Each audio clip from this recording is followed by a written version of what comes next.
Terima kasih moderator atas waktu yang telah diberikan kepada kami. Bismillahirrahmanirrahim.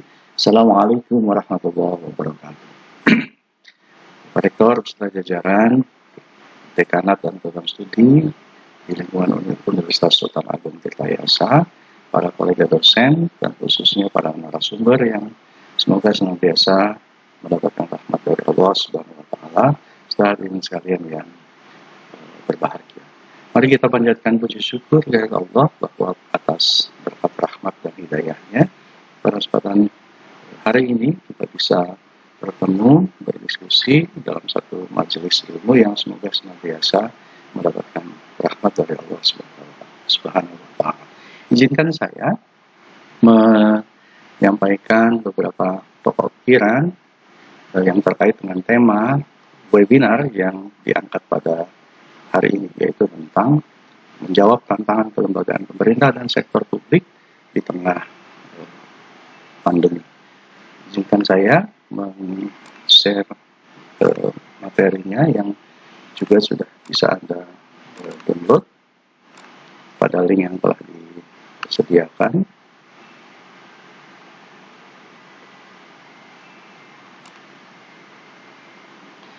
Hadirin sekalian, yang pertama tentu soal judul. Saya mengangkat dengan menggunakan istilah very colossal yang sangat terkenal di tahun 64 karena pernah dituliskan oleh Presiden Soekarno saat itu dalam sebuah buku taksib, tahun very colossal, tahun-tahun berbahaya bagi kehidupan umat manusia.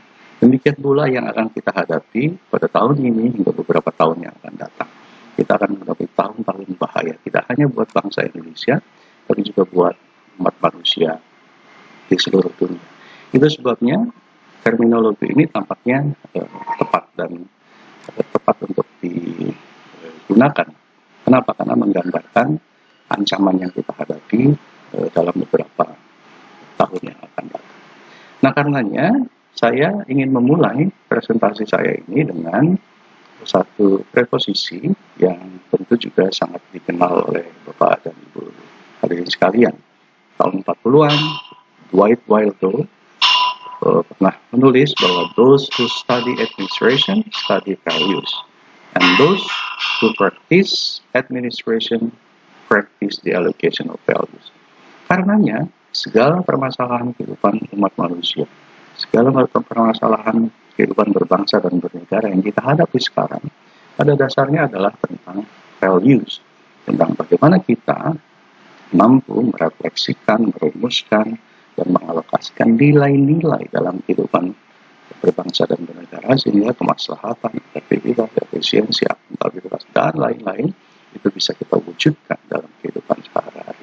Itu sebabnya Cooper secara simplified namun sangat tegas dan padat menyebut bahwa values are the soul of public administration. Dan inilah sesungguhnya tantangan kita di masa depan. Bagaimana mewujudkan nilai-nilai itu dalam tata kelola pemerintahan di masa depan.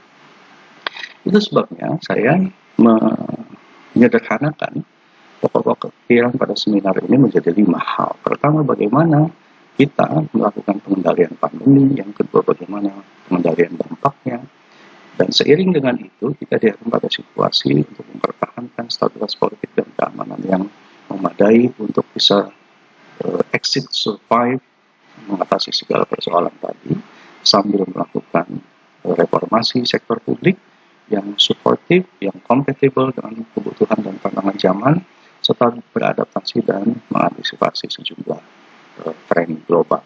Saya akan mulai satu persatu. Pertama, soal pengendalian pandemi. Bahwa sebenarnya umat manusia di seluruh dunia sejak era para filosof alam di Yunani hingga saat ini itu sudah terbiasa dengan epidemi dan pandemi. Dan sejarah mencatat bahwa kita survive. Dan insya Allah kita pun akan survive dengan COVID-19 ini. Persoalannya hanya soal waktu dan bagaimana kita keluar dari situasi pandemi atau yang sekarang muncul dengan istilah baru yaitu sindemi, suatu kondisi di mana pandemi menjadi lebih parah ketika seseorang diiringi dengan penyakit bawaan dan atau situasi sosial yang makin memperburuk keadaan. Itu sebabnya tiap negara punya kapasitas berbeda untuk mengatasi pandemi ini. ICV, satu institusi koalisi masyarakat sipil dunia, mengklasifikasi menjadi 3 negara. Ada negara yang tidak hanya survive, tapi dia berhasil memenangkan perang melawan pandemi. Ada negara yang hampir-hampir memenangkan perang. Dan ada negara yang hingga sekarang dengan gagah berani, termasuk Indonesia di dalamnya, masih berjuang untuk melawan COVID-19. Persoalannya adalah mengapa mereka memiliki kapasitas yang berbeda. Ada yang berhasil, ada yang gagal. Jawabannya bisa Anda telusuri dari sejumlah riset yang dilakukan oleh sejumlah ahli. Misalnya Lawrence Suwanarat, Profesor dari Thailand, Moon, Chiu, Yen, Huang, Christensen, Lagrave, Willy, dan lain-lain. Itu menyimpulkan ada 5 hal. Pertama adalah kepemimpinan yang didasarkan pada scientific knowledge dan empati. Jadi kehadiran kepemimpinan yang mendasarkan keputusannya pada berbasis pengetahuan, berbasis evidence dan lain-lain itu menjadi persoalan penting. Di samping soal empati, sehingga kemudian keputusannya menjadi tidak ambigu antara pilihan kesehatan dan ekonomi.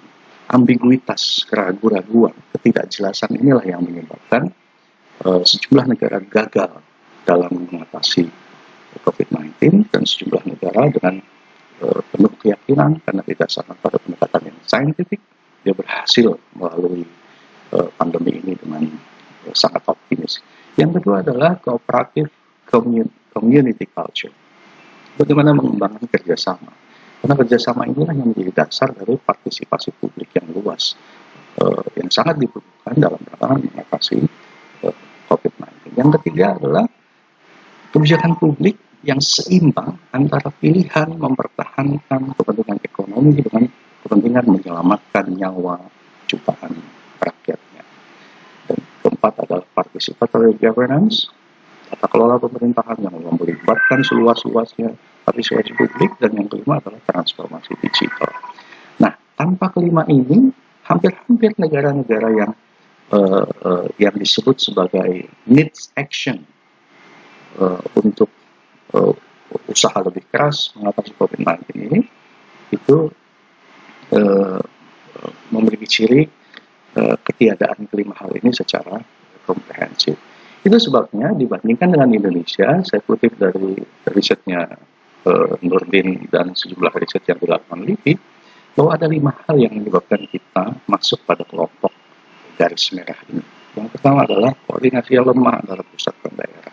Kemudian yang kedua adalah terlalu banyak miskomunikasi antar stakeholders antara pusat, daerah, dan terutama dengan masyarakat yang lebih mudah terperangkap oleh hoax ketimbang isu informasi yang valid, konstruktif, dan saintifik yang disediakan secara luas oleh pemerintah. Yang ketiga adalah pemerintah terlalu mementingkan menjaga stabilitas, menghindari kepanikan daripada membuka ruang partisipasi dan transparansi yang luas. Yang keempat adalah masih adanya overlap dalam penanganan COVID-19, kebijakan PSBB, dan lain-lain, sehingga kemudian tarik-menarik pusat dan daerah dan para pihak itu pun masih sering kita dapatkan. Bahkan hingga sekarang, soal kerumunan, menyambut Habib Rizik di bandara, Maulid Nabi, pilkades, dan lain-lain, itu contoh kecil dari problem betapa overlapping itu masih terjadi. Dan yang kelima adalah sistem jaminan sosial kesehatan kita itu tidak cukup mampu mengcover problem-problem yang ditimbulkan oleh COVID-19. Dan ke depan kita akan menghadapi isu strategis yang tidak kalah kompleks. Pertama adalah soal kompetisi global untuk mengakses vaksin yang sekarang mulai dirasakan. Yang kedua adalah soal efektivitas vaksin yang dipilih. Bayangkan kalau vaksin yang dipilih pemerintah ternyata efektivitasnya rendah. Tidak hanya akan menurunkan public trust, tetapi juga akan mengganggu kredibilitas dan stabilitas politik secara nasional. Yang ketiga adalah soal isu halal. Kita berharap betul bahwa isu halal ini akan kita lewati dengan baik, sehingga kemudian tidak menjadi membola salju menjadi isu politik. Dan yang terakhir adalah soal kebijakan, implementasi, vaksinasi itu sendiri yang akan melibatkan orang banyak, sehingga kemudian membutuhkan satu penanganan yang sistematis sehingga tidak menimbulkan kepanikan sosial. Itu sebabnya tantangan kebijakan kita ke depan itu paling tidak harus difokuskan pada tiga hal, pada dua hal. Pertama, bagaimana dampak pandemi itu diatasi pada aspek manusianya, pada dampak sosial ekonominya, dan kita pada perubahan perilaku masyarakat dan pemerintahnya. Yang ketiga adalah meminimalisasi risiko pandemi itu sendiri pada aspek ekonomi, pada kemampuan untuk secara responsif melakukan perubahan dan pergeseran rencana yang lebih relevan, termasuk pada aspek keuangan negara dan keuangan daerah, serta bagaimana kita mampu melakukan akselerasi transformasi digital melalui pengembangan optimalisasi pemanfaatan big tech. Dengan demikian kita bisa melalui skenario pemulihan pasca pandemi ini dengan mengikuti pola kurva V, bukan kurva U atau kurva L, sebagaimana yang dilalui oleh negara-negara yang telah berhasil memenangkan perang melawan pandemi. Hadirin sekalian, pada aspek kedua adalah bagaimana kita melakukan pengendalian dampak pandemi itu sendiri. Nah, selama ini kita hanya terlalu fokus pada pengendalian penyebaran. Tapi bagaimana dengan sektor yang lain? Kita tidak cukup serius menangani bagaimana pendidikan itu sangat terganggu dari tingkat pendidikan usia dini hingga kemudian sangat terganggu dengan dampak pandemi ini, sehingga stres melanda, kekerasan anak meningkat, dan lain-lain. Demikian juga dengan UMKM yang terdampak dahsyat karena ketidakmampuan mereka melakukan transformasi digital, beradaptasi dengan tuntutan kebutuhan. Kementerian Keuangan merilis angka 2,6 juta penduduk Indonesia kehilangan pekerjaan karena dampak pandemi. Dan semua itu tentu membutuhkan treatment policy yang memadai, yang relevan, sehingga kemudian dampak itu bisa kita minimalisasi. Yang ketiga adalah soal bagaimana pemerintah pada saat yang sama harus mengelola isu sehingga kemudian stabilitas politik bisa dijaga. Kita paham betul situasi politik nasional kita yang saat ini sangat sensitif, sangat dinamis karena berbagai faktor. Faktor paling utama tentu adalah perubahan perilaku pasca pemilihan presiden yang sangat menyita psikologi politik masyarakat, sehingga kemudian politik kita sekarang menjadi terlalu baper. Nah, itulah yang mewarnai perjalanan politik kita. Tetapi pada saat yang sama kita dihadapkan pada perkembangan demokrasi yang tidak cukup konstruktif untuk mendukung kita dalam mengatasi pandemi ini. Segregasi yang terlalu lebar antara satu kelompok politik dan kelompok lain, ditambah dengan rumusan kebijakan yang terlalu mengedepankan pendekatan kekuasaan, tidak saintifik, tidak objektif, tidak duduk sama rendah dan berdiri sama tinggi, dan sebagainya, dan kebijakan-kebijakan yang ambigu, tidak berpihak, dan lain-lain, sebagaimana tercermin terakhir pada soal Omnibus Law dan seterusnya. Itu semua turut menciptakan situasi yang menghantarkan bangsa kita pada situasi instabilitas. Nah, problemnya adalah di mana? Menurut saya, problemnya terletak pada ketiadaan peran para administrator publik dan para perumus kebijakan publik yang terlalu menghamba pada kekuasaan, sehingga keputusan yang diambil tidak cukup objektif, tidak cukup konstruktif, tidak cukup relevan untuk memahami dan menjawab permasalahan yang muncul di masyarakat. Itu sebabnya kita tidak tidak muncul kepemimpinan yang efektif, yang mampu mengkolaborasikan dan menstimuli partisipasi luas dari masyarakat. Padahal sesuai inilah yang sangat kita butuhkan. Dalam kasus Habib Rizik misalnya, andaikan pemerintah mampu menurunkan ego kekuasaannya, lalu kemudian melakukan dialog, maka saya kira FPI sesungguhnya bukan ancaman, karena FPI hanya bagian kecil saja dari elemen masyarakat dan bangsa Indonesia yang tidak perlu menjadi ancaman dan tidak perlu diposisikan sebagai ancaman sehingga kemudian menurunkan kekuatan militer untuk sekedar menurunkan spanduk di DKI Jakarta. Itu adalah yang ketiga. Yang keempat adalah bagaimana kita melakukan menjawab tantangan sektor publik di masa depan di tengah pandemi dengan melakukan reformasi sektor publik. Saya kutip dari sejumlah sumber bahwa tantangan sektor publik di masa depan kita adalah sesungguhnya bagaimana kita mampu mewujudkan smart government. Yang kedua, open government. Yang ketiga adalah bagaimana memanfaatkan iptek sehingga kemudian policy yang dirumuskan itu didasarkan pada pendekatan yang lebih saintifik. Dan yang keempat adalah bagaimana cultural shifting sebagai sebuah keniscayaan itu dilakukan sehingga nilai-nilai positifnya bisa berkontribusi dalam rangka membangun sektor publik yang lebih mampu menjawab tuntutan di masa depan. Itu sebabnya beberapa hal harus dimanfaatkan di tengah situasi pandemi ini. Pertama adalah momentum pandemi harusnya kita lakukan untuk melakukan evaluasi terhadap efektivitas WFH, terhadap sejumlah peraturan perundang-undangan, kemudian sambil melakukan penyederhanaan proses bisnis yang tidak efisien, kemudian mengevaluasi dan merefocusing anggaran di pusat maupun daerah sehingga lebih mampu menjawab kebutuhan dan masalah yang kita hadapi.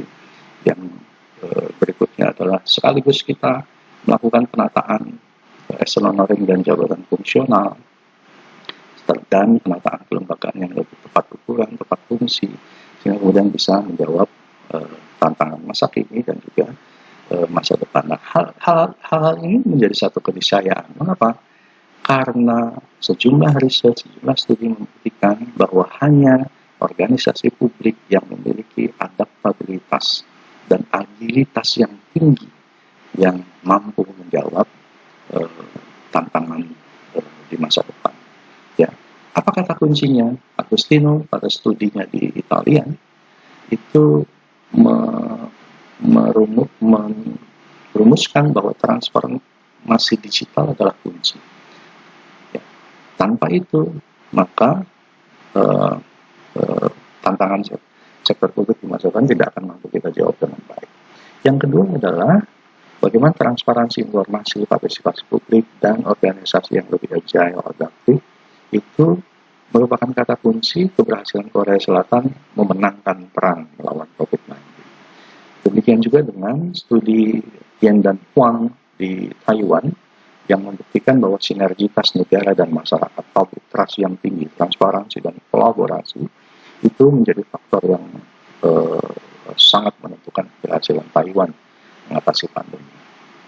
Demikian juga dengan studi di Norwegia oleh Christensen dan Lagrave misalnya, yang menyatakan bahwa kapasitas manajemen krisis itu menjadi penting di samping legitimasi publik. Kapasitas manajemen krisis ini adalah kesatuan komando, kesatuan sistem, kesatuan informasi yang dikelola oleh satu satuan khusus, sehingga kemudian tidak terjadi kesimpang siuran di samping open policy yang memungkinkan terjadinya partisipasi publik yang tinggi dan seterusnya.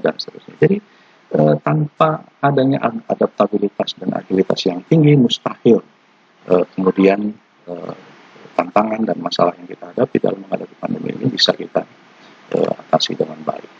Nah, itu sebabnya dalam konteks RPJMN misalnya kita harus melakukan review terhadap roadmap yang telah dibangun, bahwa 2020-2024 kita mencanangkan mewujudkan birokrasi berkelas dunia dengan dukungan smart ASN misalnya. Nah, review terhadap ini harus dikontekstualisasi dengan memanfaatkan momentum pandemi untuk mendorong akselerasi agar usaha kita mewujudkan birokrasi berkelas dunia itu bisa diwujudkan di tahun 2024. Tanpa melakukan akselerasi dan memanfaatkan momentum pandemi ini, saya kira mustahil kita bisa mencapai ini. Mengapa?